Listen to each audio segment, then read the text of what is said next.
तो थेल्स प्रमेय क्या कहती है कि यदि आपके पास एक त्रिभुज है, पहले हम परिभाषा करते हैं। कोई त्रिभुज आपके पास है, त्रिभुज की किसी एक भुजा के समांतर यदि हम रेखा खींचे, किसी एक भुजा के समांतर कोई रेखा खींचे जो कि अन्य दो भुजाओं को दो बिंदुओं पर प्रतिच्छेद करेगी। कोई एक त्रिभुज ले ली हमने, ए बी सी, किसी भी एक भुजा के समांतर, नीचे वाली के समांतर ले लो या किसी दूसरे के समांतर। अगर बी ए सी के समांतर लेंगे तो इस प्रकार से यहाँ डी ई आ जाएगा, और यदि आप इस भुजा के ए बी के समांतर लेंगे तो यहाँ से आपके पास डी ई ये रेखा आ जाएगी। यानी किसी भी एक भुजा के समांतर बी सी के समांतर लेंगे तो ए बी और ए सी को प्रतिच्छेद करेगी। अगर आप ए सी के समांतर लेंगे तो ए बी और बी सी को प्रतिच्छेद करेगी। अगर आप ए बी के समांतर लेंगे तो ए सी और बी सी को प्रतिच्छेद करेगी। अर्थात यदि हम त्रिभुज की एक भुजा के समांतर कोई रेखा इस प्रकार खींचे तो अन्य दो भुजाओं को समान अनुपात में विभाजित करती है। यह है हमारा क्वेश्चन, यह है हमारी परिभाषा। इसकी परिभाषा हमारे पास ये है, यदि त्रिभुज की एक भुजा के समांतर कोई रेखा खींची जाए तो वह त्रिभुज की अन्य दो भुजाओं को समान अनुपात में विभाजित करती है। यह है परिभाषा आपकी। अब तीन प्रकार की है, क्योंकि तीन भुजाएं आपके पास त्रिभुज में होती है। किसी भी एक भुजा के समांतर हम खींच सकते हैं। अगर हम बीसी का समांतर लेंगे तो वो बाकी दो भुजाओं को समान अनुपात में विभाजित करेंगे। अगर हम एसी का समांतर लेंगे तो इन दोनों भुजाओं को समान अनुपात में विभाजित करेंगे। और अगर ए बी के समांतर लेंगे तो वो बाकी इन दोनों भुजाओं को समान अनुपात में विभाजित करेंगे। तो हम एक इसका फर्स्ट वाली तरीका ले लेते हैं। अब इसको मैथमेटिकली किस प्रकार लिखेंगे? समान अनुपात में विभाजित करने का मतलब क्या है? यदि बी सी के समांतर हम डी ई रेखा खींचे तो क्या होगा? ये समान अनुपात में होगी, अर्थात ए डी ऊपर वाले का अनुपात बटे में नीचे वाला बी डी, जो इन दोनों का अनुपात है वही अनुपात ए ई और ई सी का होगा। जो अनुपात ए डी बटे बी डी है वही अनुपात ए ई बटे सी ई होगा। ये है आपका मैथमेटिकली थेल्स प्रमेय। तो इसे हम अभी सिद्ध करेंगे। तो सिद्ध करने के लिए देखिए, हमें एक बात पता है, त्रिभुज का क्षेत्रफल क्या होता है? त्रिभुज का क्षेत्रफल हम निकालते हैं 1/2 आधार गुणा ऊंचाई। अगर आप ध्यान दें तो ये जो त्रिभुज है, अब देखिए यहाँ कौन कौन सी त्रिभुज आपके पास होगी। एक तो हम ले लेंगे ये वाली त्रिभुज, उसके बाद एक त्रिभुज लेते हैं छोटी त्रिभुज डी बी सी, और फिर एक अन्य त्रिभुज हम प्रयोग करेंगे इधर से सी डी ई। तो तीन त्रिभुजों का हम यहाँ प्रयोग करेंगे। एक तो त्रिभुज ए डी सी का, दूसरी त्रिभुज बी डी ई का, और तीसरी त्रिभुज सी ई डी। इन तीन त्रिभुजों का उपयोग करेंगे।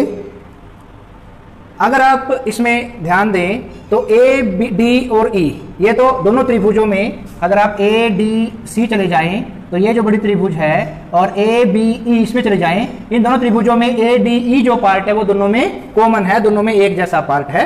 उसका क्षेत्रफल हम अलग से निकाल लेंगे और इन दोनों का क्षेत्रफल अलग से निकाल लेंगे। अब क्षेत्रफल निकालने के लिए हमें आधार गुणा ऊंचाई चाहिए होती है। तो यहाँ पर ऊंचाई पहले हम ज्ञात करेंगे। ऊंचाई के लिए हम रचना करते हैं, रचना करेंगे। रचना क्या किया? बिंदु ई से सामने वाली भुजा पर लंब डाल दिया, इसे मान लिया आपने m, फिर यहां से लंब डालेंगे, इसे मान लेते हैं n। तो आपने इसी त्रिभुज का ए डी ई का क्षेत्रफल निकालने के लिए दो तरीके कर दिए, दो लंब डाल दिए। एक बार बिंदु ई से लंब डाल दिया, एक बार बिंदु डी से लंब डाल दिया। उसका कारण यह है कि ताकि इनका अनुपात हमें प्राप्त हो पाए। रचना क्या की? हमने ई एम लंब डाल दिया किसके ऊपर? ए बी, वैसे पूरी रेखा है, ए बी के ऊपर। और क्या किया? आपने डी एन लंब डाल दिया, यहां से लंब डाल दिया ए सी के ऊपर। तो अभी इन तीनों त्रिभुजों का हम अलग अलग से क्षेत्रफल निकालेंगे। पहले निकालते हैं क्षेत्रफल त्रिभुज A D C. A D C ये पूरी का ही निकालेंगे, कम का निकालेंगे, ए डी ई का निकालेंगे। ए डी ई का क्षेत्रफल निकालेंगे। आधार लेते हैं, फॉर्मूला क्या रहेगा, 1/2 आधार गुणा लंब। पहले इसका आधार जब हम ए डी लेते हैं, ए डी आधार लेंगे तो उसके ऊपर लंब कहां से डला हुआ है, ये लंब डला हुआ है। तो हम इसकी स्थिति देखेंगे। हमारे पास ये त्रिभुज है, इसको अलग से यहाँ डिनोट में कर देता हूँ, ए डी और ई, यहाँ से लंब डाला गया है। त्रिभुज का क्षेत्रफल निकालने के लिए हमारे पास फॉर्मूला है 1/2 आधार गुणा लंब। तो अगर इसको आधार लें तो लंब कौन बनेगा, इसके सामने वाले जो उसके ऊपर लंब बनाता है, ई एम, पहली कंडीशन। इसी त्रिभुज का क्षेत्रफल, त्रिभुज ए डी ई का क्षेत्रफल का एक और तरीके से निकाल सकते हैं, वो भी क्या है, 1/2 आधार गुणा लंब। अगर हम आधार लेते हैं ए ई तो इसके ऊपर लंब हमने डाल रखा है, ये डाल रखा है डी एन। डी एन यहां पर हमने लंब डाला हुआ है, ये लंब आपने डाल रखा है डी एन। तो वहां भी क्या रहेगा, आधार अगर आप ए एन ले लेंगे तो लंब हो जाएगा डी एन, ए ई गुणा डी एन। समीकरण नंबर 2। एक ही त्रिभुज का आपने क्षेत्रफल निकाल लिया दो तरीकों से, एक बार आधार ए डी ले लिया और एक बार आधार ए ई ले लिया। लंब दोनों का हमने अलग अलग से निकाल रखा है, उसका हम यहां प्रयोग करेंगे। तो इससे क्या है, AD और AE हमें अनुपात में दो चीजें प्राप्त होंगी और इसीलिए हम इसका क्षेत्रफल निकाल रहे हैं, बाकी चीजें आपस में कट जाएंगी बाद में। अब क्षेत्रफल निकालते हैं त्रिभुज BDE का। अब देखिए BDE, इस भाग का क्षेत्रफल आपको निकालना है, BDE।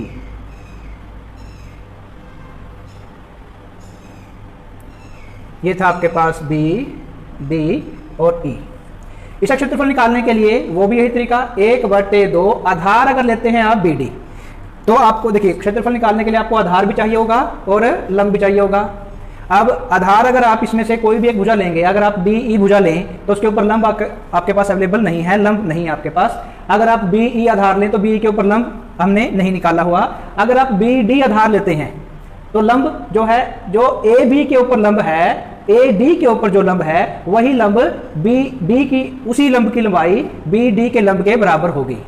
अर्थात BD वाले क्षेत्र भाग में भी वही हम लंब का EM लंब का उपयोग हम कर सकते हैं। अर्थात 1/2 अगर इसका BD का आधार हम लेते हैं BDE का आधार लेते हैं BD, तो लंब वही जो लंब है वो इस पूरी रेखा के ऊपर है और BD वाले लंब की लंबाई भी वही हम लेंगे, वही ले सकते हैं। तो ये लंब हो गया आपके पास EM। अब क्षेत्रफल निकाल लो त्रिभुज C, ये आपका CD और E का। CDE क्षेत्रफल निकालने के लिए ये आपके पास बन जाती है इस प्रकार से CDE। अब यहां भी आधार लेते हैं हम EC, 1/2 आधार लेंगे EC, क्योंकि EC के साथ हमें लंब मिल जाएगा, DE लंब मिल जाएगा। 1/2 आधार ले लेंगे EC और लंब ले लेंगे वही जो पहले था DN, जो हमें निकाला हुआ है, ज्ञात है। तो अब ये समीकरण 1, 2, इसे समीकरण 3 और इसे समीकरण 4, ये हमने मान लिए। हमें आधार मिल गया, लंब मिल गया। इन 4 त्रिभुजों का क्षेत्रफल, 3 त्रिभुजों का, इस एक त्रिभुज को तो हमने 2 तरीके से निकाल लिया है क्षेत्रफल, ताकि हमें क्वेश्चन को करने में आसान रहे। और इन दोनों त्रिभुजों का टोटल ये 4 तरीके से हमने क्षेत्रफल निकाल लिया। अभी हमें निकालना क्या है कि ये अनुपातिक है, ये अनुपात सिद्ध करना है।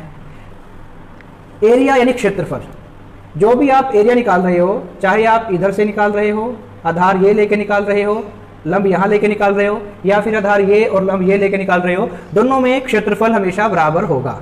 यानी इन दोनों त्रिभुज का क्षेत्रफल हमेशा बराबर होगा। दूसरी बात, क्योंकि त्रिभुज एक ही है तो क्षेत्रफल DBE, ये इसका जो क्षेत्रफल है वही क्षेत्रफल CDE का भी होगा, इसका भी क्षेत्रफल वही होगा। तो क्षेत्रफल दोनों त्रिभुजों का बराबर है, अर्थात दोनों त्रिभुजों के अगर क्षेत्रफलों का हम अनुपात ले वो दोनों का बराबर आएगा। पहली 2 का ले लो, आखिरी 2 का ले लो, दोनों का अनुपात हमेशा बराबर रहेगा। तो चलिए देखते हैं हम क्या करते हैं। समीकरण क्षेत्रफल त्रिभुज ADE ऊपर वाले त्रिभुज के क्षेत्रफल में नीचे वाली बी डी ई का क्षेत्रफल कर लेते हैं, बटे में क्षेत्रफल त्रिभुज, नीचे वाली आपके पास बी डी और ई। ए डी ई का क्षेत्रफल और बी डी ई का क्षेत्रफल का अनुपात वही होगा जो कि क्षेत्रफल होगा त्रिभुज ऊपर वाली ए डी ई बटे क्षेत्रफल त्रिभुज नीचे वाली, ये कौन है, त्रिभुज सी डी ई। क्योंकि एक ही त्रिभुज के भाग है, ऊपर तो ये ए डी ई कॉमन त्रिभुज ही है, बट ये जो भाग है बी डी ई और सी डी ई ये भी इसी के भाग है और एक ही अनुपात में है, इसलिए इनका क्षेत्रफल भी बराबर होगा। अब वैल्यूज रखते हैं। Area of A D E समीकरण 1 से आपके पास आता है 1/2 ए डी गुणा ई एम। क्षेत्रफल बी डी ई को रखो, ये आपके पास 1/2 बी डी गुणा ई एम। क्षेत्रफल ए डी नीचे वाला उपयोग करते हैं 1/2 गुणा ए ई गुणा डी एन, बटे में ये है 1/2 ई सी गुणा डी एन। अब देखो ये क्वेश्चन कई विद्यार्थियों के मन में आता है कि जब हमने इस तरीके से ए डी गुणा ई एम से इसका क्षेत्रफल निकाल लिया था तो ए ई गुणा डी एन से निकालने की क्या जरूरत पड़ी। वो इसलिए जरूरत पड़ी क्योंकि यहाँ डी एन से हम डी एन आराम से काट सकते हैं, 1/2 से 1/2 काट सकते हैं, तो उससे ए ई बटे ई सी प्राप्त होगा जो कि हमें ज्ञात करना है। क्योंकि हमें इन बराबर वाली जो भुजाएं हैं इनको भी लेना था, इस भुजा को लेना था, इस भुजा को लेना था। अब उसके साथ ए ई भुजा अगर हम केवल एक तरीके से निकालते केवल एक ए ई भुजाई आती या फिर केवल ए डी भुजाई आती, लेकिन हमें दोनों भुजाओं की जरूरत थी, इसलिए दो लव डाल करके दो तरीके से इसका क्षेत्रफल निकालना पड़ा है। तो यहाँ से अब देखिए 1/2 से 1/2 कट जाएगा, डी एन से डी एन, ई एम से ई एम कट जाएगा और 1/2 से 1/2 आपके पास प्राप्त हो गया।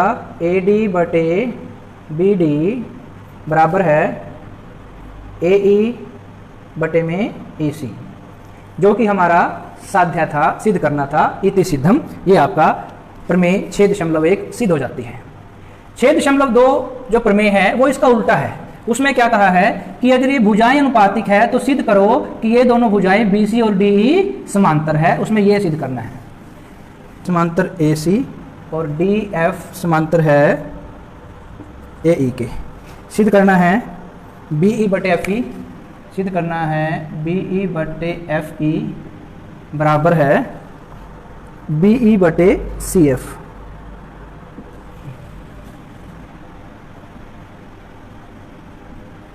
ये हमें सिद्ध करना है। ए डी ई ये रेखा समांतर है ए सी के, इस रेखा के, और दूसरा डी एफ रेखाखंड ये हो गया समांतर है ए ई रेखाखंड के। सिद्ध करना है हमें बी एफ बटे एफ ई बराबर है बी ई बटे में सी एफ, ये हमें सिद्ध करना है। चलिए देखते हैं साध्य है, ये दिया है प्रमाण। त्रिभुज दो आपके पास, त्रिभुज बी ए ई में और दूसरी त्रिभुज आपके पास त्रिभुज बी ए सी। जब आप बी ए ई त्रिभुज की बात करते हैं तो ये भुजा समांतर है इसके, अर्थात डी एफ समांतर है ए ई के। थेल्स प्रमेय द्वारा, थेल्स प्रमेय द्वारा दो भुजाएं समांतर है तो अन्य दो भुजाएं अनुपातिक होंगी। अन्य दो भुजाएं कौन सी होगी आपके पास, बी डी बटे में डी ए बराबर होगा बी एफ बटे में एफ ई। अन्य दो भुजाएं अनुपातिक हो गई। समीकरण 1। जब आप त्रिभुज बी ए सी की बात करते हैं, यहां पर ए ई बड़ी भुजा ए सी समांतर है डी ई के, ए सी समांतर है डी ई के, तो यहां भी थेल्स प्रमेय द्वारा, तो क्योंकि जब इनकी बात करते हैं इनको छोड़ दो, भूल जाओ। अब देखिए ये अनुपातिक हैं। जब थेल्स प्रमेय क्या कहती है, दो भुजाएं समांतर हैं तो भुजाएं अनुपातिक होंगी। तो भुजाएं कौन कौन सी बचती है आपके पास, बी डी बटे में डी ए बराबर होगा इधर से बी ई बटे में ए सी। समीकरण 2। अब इन दोनों के समीकरणों की तुलना करें तो आप क्या पाओगे, बी एफ बटे एफ ई भी बी डी बटे डी ए के बराबर है और बी ए बटे ई सी भी बी डी बटे डी ए के बराबर है। समीकरण 1 व 2 की तुलना करने पर ये दोनों संख्याएं बराबर हैं, दोनों ये वैल्यू बराबर हैं, तो बाकी दोनों क्या हो जाएंगी, बी एफ बटे एफ ई बराबर हो जाएगा बी ई बटे में ई सी, जो कि हमारा साध्य था।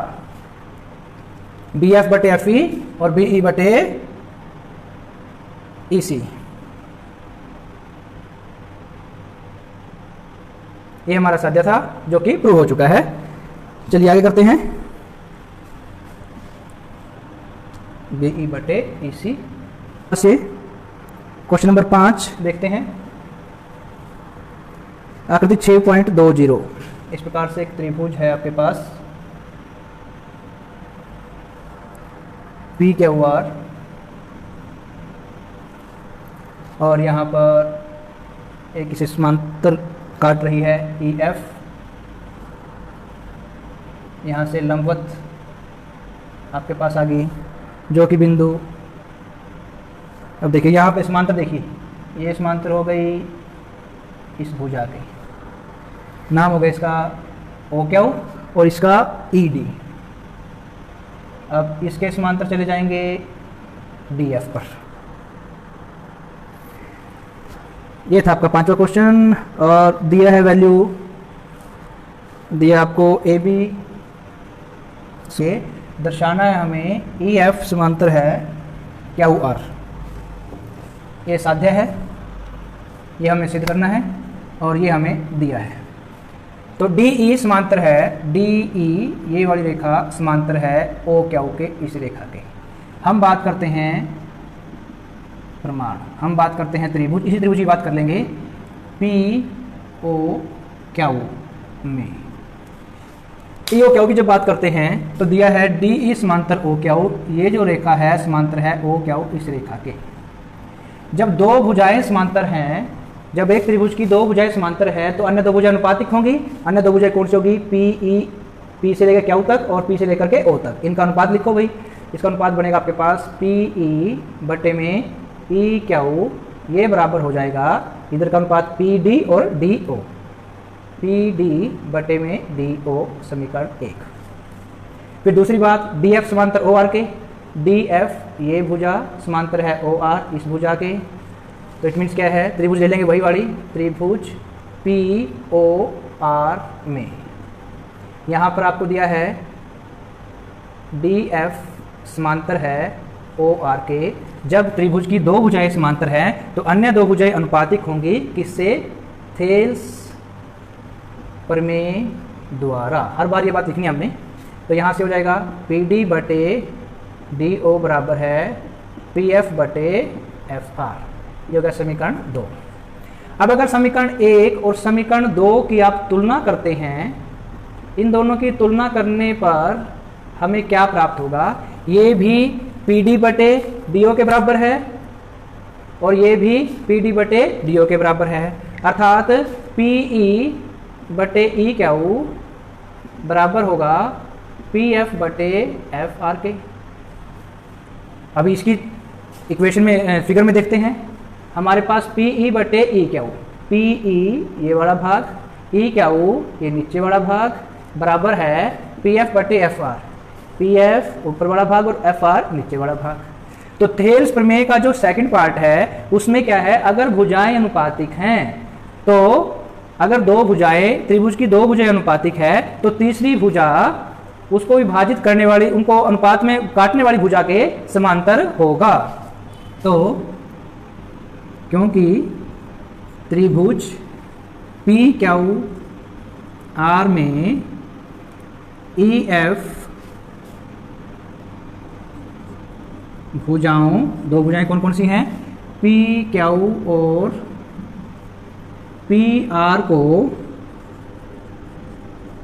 समान अनुपात में विभाजित करती है, इसीलिए त्रिभुज, इसमें त्रिभुज की भुजाएं जो है ई एफ समांतर होगी क्यू आर के, यही हमें सिद्ध करना था, इति सिद्धम। तो ये था आपका क्वेश्चन नंबर 5। क्वेश्चन नंबर 6 देखते हैं। क्वेश्चन नंबर 6 में भी ऐसी ही एक आकृति आपको दी गई है। यूट्यूब चैनल होम क्लासेस पुंडरी को पर जाने के लिए। यहाँ दिया है आकृति 6.21, इस प्रकार से दो त्रिभुज हैं, एक उसके अंदर त्रिभुज है पी क्या हुआ, यहाँ पर ए बी सी, और इन्हें एक बिंदु ओ पर आकर के ये मिलती हैं बिंदु ओ पर। हमें दिया गया है O P O Q O R पर स्थित बिंदु ए बी सी को इस प्रकार है कि ए बी समांतर है पी क्यू के और ए सी समांतर है पी आर के। हमें दर्शाना है बी सी बराबर है क्यू आर, ये हमें सिद्ध करना है। बी सी बराबर है क्यू आर, ये आपको सिद्ध करना है, ये साध्य है। ए बी और पी क्यू कहाँ पर है, पहले हम इन बिंदुओं पर चलते हैं। इन जो समांतर रेखाएं इसने दे रखी हैं, पहले हम उनके पास चलेंगे, उससे फिर जो त्रिभुज होगी उसको आइडेंटिफाई करके उसके ऊपर हम अपनी एक्टिविटी करेंगे। ए बी और पी क्यू, ए बी आपकी ये हो गई और पी क्यू आपकी यहाँ हो गई। तो यहाँ से एक त्रिभुज बन रही है, पी ए से होकर के ओ पे गया, क्यू बी से होकर के ओ पर गया। तो त्रिभुज ले लेंगे हम, त्रिभुज पी ओ क्यू में इस त्रिभुज का उपयोग करेंगे, क्योंकि ए बी समांतर है पी क्यू के। तो थेल्स प्रमेय द्वारा, थेल्स प्रमेय हमें क्या कहती है, वो कहती है कि अगर दो भुजाएं समांतर हैं तो अन्य दो भुजाएं अनुपातिक होंगी। तो अन्य दो भुजाएं उसकी पी ए बटे ए ओ बराबर होगी क्यू बी बटे में बी ओ, ये अनुपातिक होगी, समीकरण 1। अब दूसरी क्या है, ए सी और पी आर। ए सी आपका कहाँ पर है, ए सी आपकी ये भुजा हो गई और पी आर आपकी ये भुजा होगी। इनको देखते हैं, इससे त्रिभुज बन जाती है पी ओ आर। त्रिभुज पी ओ आर में जब त्रिभुज पी ओ आर का उपयोग हम करते हैं तो उसमें दे रखा है ए सी समांतर है पी आर, क्योंकि ए सी समांतर है पी आर के। तो थेल्स प्रमेय, थेल्स थ्योरम हमें कहती है कि जब दो भुजाएं समांतर है तो बाकी भुजाएं अनुपातिक होंगी। पी ए बटे ए ओ बराबर होगा आर सी बटे सी ओ। समीकरण 2, दोनों का उपयोग करते हैं। समीकरण 1 व समीकरण 2 से पहला समीकरण भी पी ए बटे ए ओ के बराबर है, दूसरा समीकरण में भी पी ए बटे ए ओ के बराबर है। दोनों का उपयोग करने पर हमें प्राप्त होगा कि क्यू बी बटे बी ओ बराबर है आर सी बटे सी ओ। अभी इस चीज़ को फिगर में देखिए, चित्र में देखते हैं। क्यू बी बटे बी ओ, क्यू बी ये पोर्शन हो गया पहले वाला, और बी ओ इसी का ही नीचे वाला भाग हो गया। आर सी बटे सी ओ, आर सी ये वाला भाग और सी ओ नीचे वाला भाग। तो थेल्स प्रमेय का जो हमारा सेकंड पार्ट है उससे हमें पता चलता है कि जब भुजाएं अनुपातिक हैं तो उन भुजाओं को समान अनुपात में बांटने वाली भुजा और तीसरी भुजा त्रिभुज की वो समांतर होगी। इसीलिए थेल्स प्रमेय द्वारा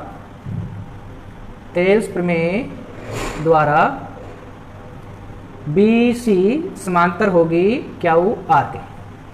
तो इस प्रकार से ये था आपका चैप्टर नंबर 6.2 के कुछ क्वेश्चंस। बाकी क्वेश्चन भी इसी प्रकार से बहुत इजी हैं, आसान है। इनमें होम क्लासेस पुंडरी का आप सब्सक्राइब करने के लिए सीधे गूगल से www.youtube.com/c/homeclasses पुंडरी पर जाकर के चैनल को सब्सक्राइब, लाइक और कमेंट उसमें कर सकते हैं। जिस भी कक्षा की आप वीडियो देखना चाहते हैं वो आपको हम उपलब्ध करवाने के लिए प्रतिबद्ध है, बिना किसी शुल्क के, निःशुल्क, free of cost.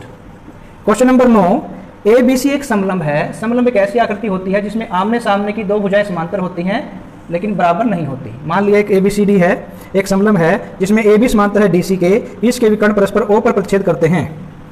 A B C D एक समलंब है, विकर्ण होते हैं जो तिरछे जाते हैं। ये विकर्ण है, पहला विकर्ण, ये दूसरा विकर्ण। ये परस्पर ओ बिंदु पर प्रतिच्छेद करते हैं। तो हमें सिद्ध करना है ए ओ बटे बी ओ बराबर है सी ओ बटे डी ओ। अब चूंकि ये समलंब है, समलंब में हमारे पास दो भुजाएं समांतर होती हैं। कौन कौन सी, ए बी और सी डी, वो दे भी रखा है इसने, दिया है आपको ए बी समांतर है सी डी, ये दिया है। सबसे पहले क्या करेंगे, एक रचना करेंगे ताकि इस बिंदु को हम ए से लेकर के हमें ओ तक और ओ से सी तक इसको कनेक्ट करना है।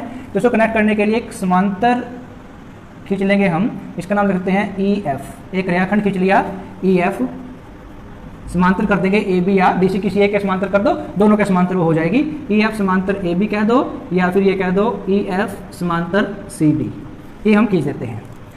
अब चूंकि दो त्रिभुज आप दो त्रिभुजों का उपयोग करते हैं, त्रिभुज एक ले लो इस एरिया की और एक उधर वाले एरिया की, दोनों में कॉमन एक बात आपके पास आई जाएगी। तो देखिए त्रिभुज ए बी डी में पहले हम एक त्रिभुज ले लेंगे। इस त्रिभुज का उपयोग अगर हम करते हैं पहले, तो ये ई एफ ई ओ समांतर है ए बी के, यहाँ से हमारे पास क्या आ जाएगा, ई ओ समांतर है ए बी के। तो जब समांतर है, थेल्स प्रमेय क्या कहती है, थेल्स प्रमेय द्वारा यदि दो भुजाएं समांतर हैं तो अन्य दो भुजाएं अनुपातिक होंगी। तो ए ओ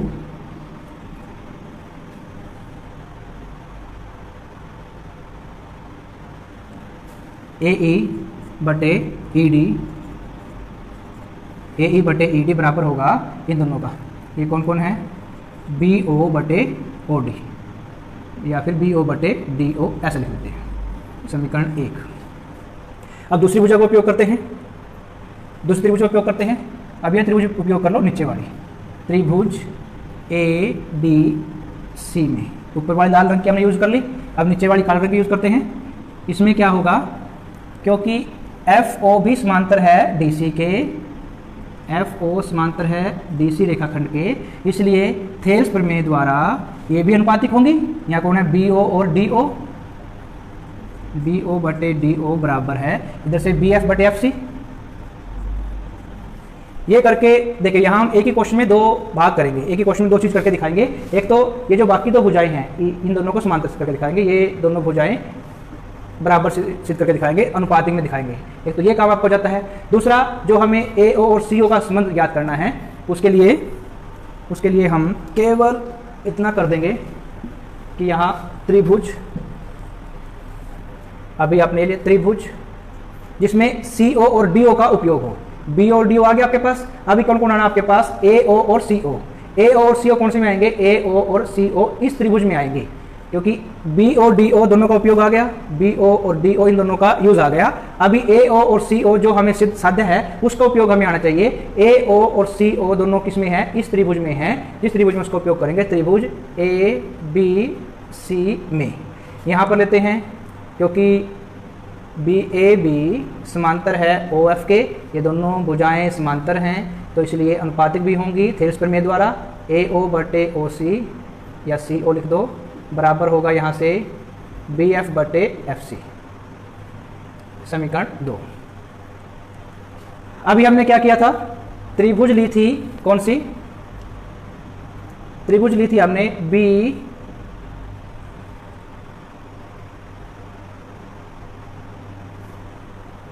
ए बी और डी। उसमें क्या है, ए बी डी ले ली, इसे निकाल लिया, इधर से इससे निकाल लिया, ये बात आ गई। अब दोनों में क्या है, ए ई बटे ई डी, ए ई बटे ई डी और बी एफ बटे एफ सी। दोनों किसके भाग हैं, दोनों भाग हैं आपके समलंब चतुर्भुज में। इस समलंब चतुर्भुज के जो दोनों भाग हैं, ए ई बटे ई डी बराबर बी एफ बटे एफ सी है। क्यों, क्योंकि ई एफ समांतर ए बी के भी है और समांतर डी सी के भी है, इसलिए ये इसे समान अनुपात में विभाजित करेगी। इसके अलावा आप इसको एक और तरीके से भी कर सकते हैं कि दो त्रिभुज हम दिखा दें, अगर ए बी डी दिखा करके, ये हो जाएगा बी ओ बटे ओ डी के बराबर, यहाँ से बी ओ बटे डी ओ के बराबर ए ई बटे डी ई आ जाता है। दूसरा, ये पहले उस वाले त्रिभुज में कर लिया, इस वाले त्रिभुज में भी आपके पास, इस वाले त्रिभुज में भी आपके पास नीचे वाले त्रिभुज लेते हैं बी डी सी में, यहाँ भी आपके पास बी ओ बटे डी ओ बराबर हो जाएगा बी एफ बटे एफ सी। देखिए इसको भी आप शो कर सकते हैं, ये त्रिभुज आ गई आपकी, ये त्रिभुज आपने ले ली थी ए डी बी, और यहाँ त्रिभुज है आपकी इधर वाली, ये त्रिभुज आपकी बी डी और सी। इन दोनों त्रिभुजों से हम निकाल सकते हैं, त्रिभुज ए डी बी से और त्रिभुज बी डी सी से। इन दोनों त्रिभुजों से अगर आप ए ई डी और बी ओ डी ओ, ये बात आ जाती है। इधर से बी ओ डी ओ और बी एफ बटे एफ सी, दोनों ये अनुपात आपके पास आ जाते हैं। दोनों अनुपात किसके बराबर है? ये भी यहाँ आ गया बी ओ बटे डी ओ, यहाँ बी ओ बटे डी ओ अर्थात ए ई बटे डी ई बी एफ बटे एफ सी, अर्थात ए ई बटे डी ई बी एफ बटे एफ सी, दोनों बराबर आ गए। दोनों को उपयोग करेंगे, या तो इसका सीधा यूज़ कर ले या फिर इसका यूज़ कर ले, दोनों में से जैसा भी आपको यूज़ करना चाहें वैसा आप उपयोग कर सकते हैं। तो समीकरण 1 व 2 से, समीकरण 1 व 2 से दोनों किसके बराबर है? ये दोनों चीज़ें बराबर होगी आपकी, ये सिद्ध कर दिया हमने। तो यहाँ से बी ओ बटे डी ओ बराबर है ए ओ बटे सी ओ। सिद्ध क्या करना है? ए ओ के बटे में बी ओ लेना है, ए ओ के बटे में बी ओ लेना है। तो एकांतर अनुपात यहाँ हम करेंगे, एकांतर अनुपात करने पर जब एकांतर अनुपात करते हैं बी ओ नीचे चला जाएगा और सी ओ ऊपर आ जाएगा। तो सी ओ बटे में बचेगा डी ओ बराबर है ए ओ के नीचे चल जाएगा बी ओ, बी ओ यहाँ नीचे आ जाएगा। यही हमें सिद्ध करना था, इति सिद्धम। दोबारा से एक बार इसको देखना चाहें, देख सकते हैं हम।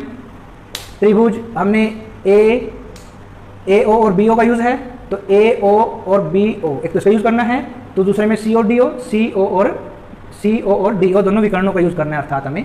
तो दो त्रिभुज ले लेंगे, त्रिभुज ए डी बी ले लेते हैं। ए बी डी लेने के बाद क्योंकि ई ओ समांतर है बी एफ के, हमने लिया भी था, बी एफ समांतर लिया था ए बी के, ये लिया था।